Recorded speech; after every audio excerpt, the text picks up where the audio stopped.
success, we are sort of in a status quo, we're locked or stuck. How do you get out of it? Do you want to get out of it? Is it acceptable as it is, or do you want to move? To some degree, your enterprise group will be stuck probably at some point. You know, you'll get to the points where you don't know what you don't know, or you don't know how to do what you don't know how to do, or whatever you said earlier.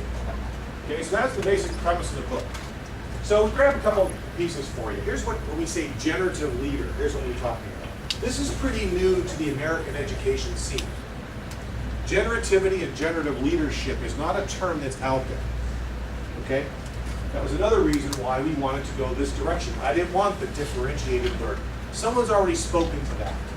We wanted to speak to something different. Generative leaders create cultures and work processes that support expansive, fertile phases of inquiry on questions that really matter. That says it all, my friends.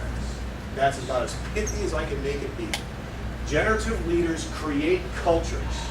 Your intent is to create a culture whereby you utilize work processes that support expansive, not ratcheting it down to a single point. You want to open it up. Fertile phases of inquiry on questions that really matter. And getting to the questions that really matter is probably one of the hardest things to determine. Does it matter? Yeah. So what? Think about the tons of conversations you've literally had to be participants in about stuff that really doesn't matter. And it has taken up your time, it has taken up your energy, it has demoralized you, you're frustrated. Think about the emotions we talked about. It's like, what on earth are we talking about this? Can't that be done by somebody else? I want to get to the kids. The passionate teacher, the passionate educator, the passionate leader is looking for questions that really matter. It sounds simple, but it's so overlooked in so many places. You see it in business too. You see it in business. They are not creating places that are fertile, places of inquiry. From page 3 in the book, a leader's work is challenging. Talked about that today. Complex. Talked about that today. And dynamic. And generative leadership defies reduction to a simple how-to formula. As a generative leader, you go in knowing no one's going to say, okay, well, if you apply this technique, it's going to work. It's not plug and play. Leadership is not plug and play. Generative leadership is extremely complex, but it's extraordinarily exciting, and I would have to say probably more rewarding when you come at it from this perspective. So, we use this word I wanted this word big time. Leadership defies reduction. Everybody seems to want to make everything simple. Leadership ain't simple. It's hard. It's hard. There's a generative thinking here.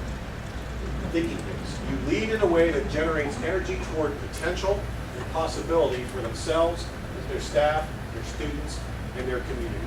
When we say we want to create a culture that's generative, what we're trying to do is unleash potential. Cut it loose, let it go. See what happens, see what's out there.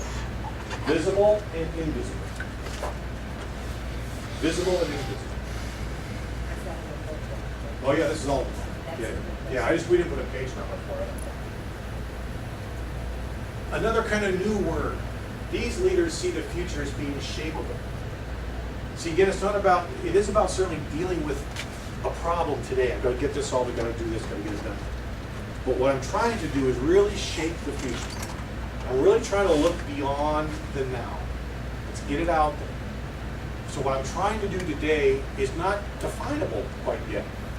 But my actions and my opinions and my steps that I take are being done to create a place that will be better and more inviting and more beautiful, if you will, for opportunities to come loose. We want to do away with prescribed, dead-end thinking and practices. We'll get to that a little bit more in a few minutes. We want to seek new reality. Our schools, our communities could all be richer, lovelier, healthier, more rewarding, you know, if we really want them to be. So we really work toward a new reality. We listen, we sense, we imagine, we inquire, we suggest. We elicit the best insights and tap the greatest skills of everybody in the community. This is one of my favorite pieces. We elicit the best insights and tap the greatest skills. In other words, what do you think? What do you got? What do you have? I'm interested. I'm open to the idea. Okay? That's generative. Living systems theories, they're webby. A living system is webby. It's messy. This is from Ed Weebly I talked about yesterday. They're not clearly defined. They're not hierarchical. It's a network of processes in which every process contributes to every other process. Kind of wrap your brain around that one for a minute. Every process contributes to every other process. And back and forth. They intermix, they cross direction, spin off in tangents. It's all about processing. Think about how the brain works. It's not clear. The brain works in multiple dimensions. Living systems are very much the same way. The entire network is engaged together to, this is cool, to produce itself. Think about that for a minute. The entire network is engaged to produce itself. I was sharing with Earl at the break that the Convergence Foundation, my approach on the Convergence Foundation is that when someone says, you know, do you have any funding for a project? Or I'd like to talk to you about doing something.